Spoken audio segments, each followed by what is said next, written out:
Ronmisan? Lekin haqiqiy isming Rohit Dmeta. 6 yil oldin birinchi marta Ronning kafesi do'konini sotib olganingda ismingni Ronga almashtirgansan. Senga biror narsada yordam kerakmi?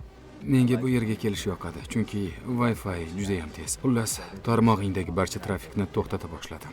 O'shanda g'alati bir narsani payqab qoldim. O'shanda bir narsani buzishga qaror qildim. Marshrutlash protokoli, u sen o'ylagandek anonim emas. Chiqish tarmoqlarini kim nazorat qilsa, u ham tarmoqni nazorat qiladi. Bu meni boshqaruvchiga aylantiradi. Iltimos, ketishingni iltimos qilaman. Men hamma narsaga egaman. Barcha elektron pochta xabarlaring, barcha fayllaring, barcha rasmlaring. Hoziroq bu yerdan ket, aks holda. Politsiyami? Ular 400 ming foydalanuvchiga taqdim etayotgan 100 terabaytlik bolalar pornografiyasi haqida bilishlarini xohlaysanmi? Xo'sh, bu nima haqida? Pulmi? Senga shu qiziq-a?